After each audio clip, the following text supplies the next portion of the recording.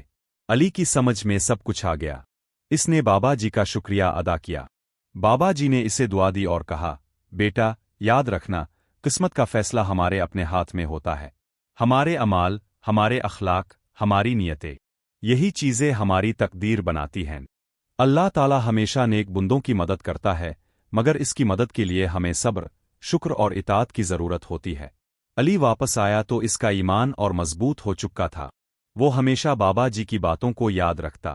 اس نے اپنی زندگی کو اللہ کی رضا کے مطابق گزارنے کا عزم کیا۔ کہانی کا یہ حصہ تو علی کی زندگی کا تھا، مگر ایک اور پہلو بھی تھا جو ابھی باقی تھا۔ ایک دن علی کے ہوٹل میں ایک بزرگ آیا۔ وہ بہت غریب لگ رہے تھے، کپڑے پھٹے ہوئے تھے۔ ہوٹل کے ملازمین نے انہیں اندر آنے سے روکنا چاہا، مگر علی نے دیکھ لیا۔ وہ فوراً دوڑا آیا اور بزرگ کو عزت سے اندر لے آیا۔ انہیں بہترین کھانا پیش کیا۔ کھانے کے بعد بزرگ نے علی سے کہا، بیٹا، تم بہت نیک ہو، میں تمہیں ایک بات بتانا چاہتا ہوں۔ علی نے کہا، ضرور بابا، اب فرمائیں۔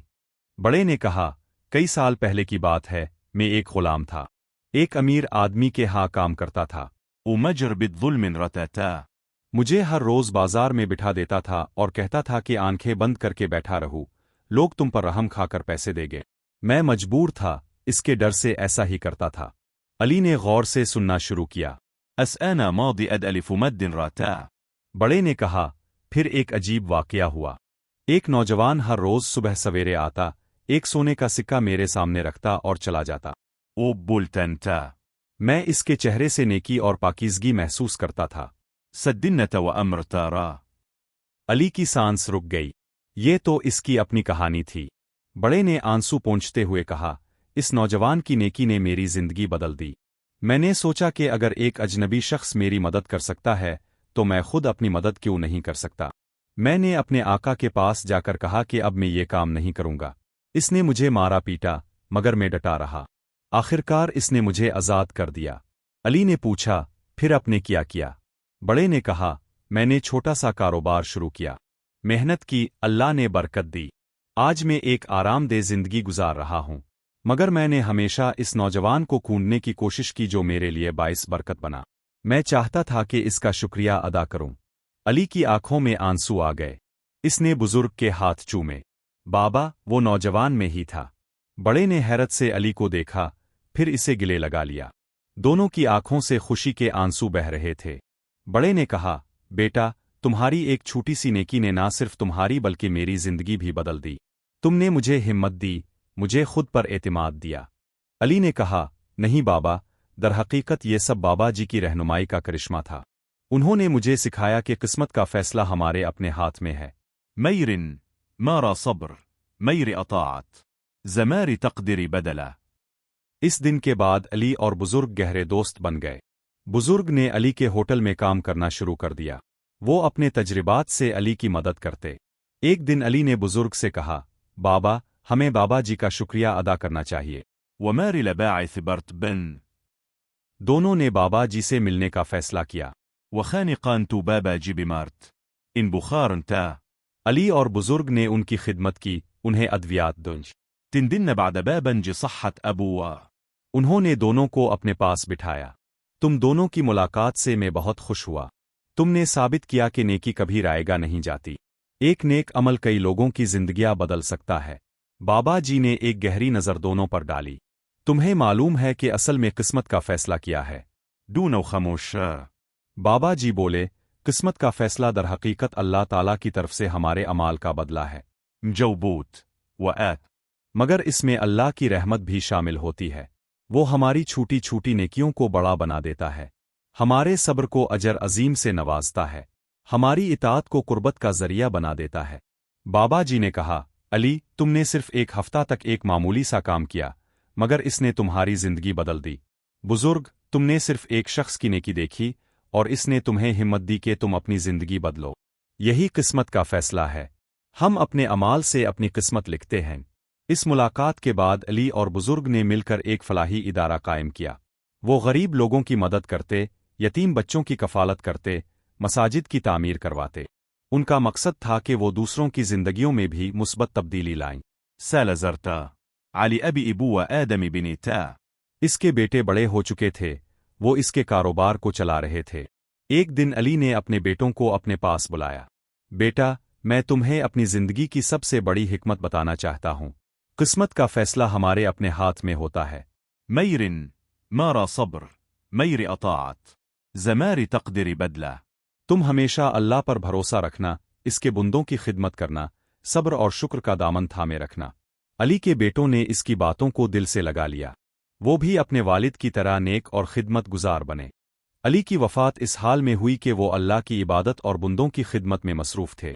اس کی زندگی ایک روشن چراغ کی مانند تھی جس نے کئی تاریک زندگیوں کو روشن کیا۔ اس کہانی سے ہمیں یہ سبق ملتا ہے کہ ہماری قسمت کا فیصلہ ہمارے اپنے اعمال پر ہوتا ہے۔ یہی وہ ہتھیار ہیں جو ہماری تقدیر بدل سکتے ہیں۔ اللہ تعالی ہمیشہ اپنے نیک بندوں کی مدد کرتا ہے، مگر اس کی مدد کے لیے ہمیں اپنے اعمال درست کرنے ہوں گے۔ اللہ تعالی ہم سب کو نیک اعمال کرنے کی توفیق عطا فرمائے، ہمارے دلوں میں صبر اور شکر پیدا فرمائے، اور ہمیں اپنی رضا کے مطابق زندگی گزارنے کی توفیق عطا فرمائے۔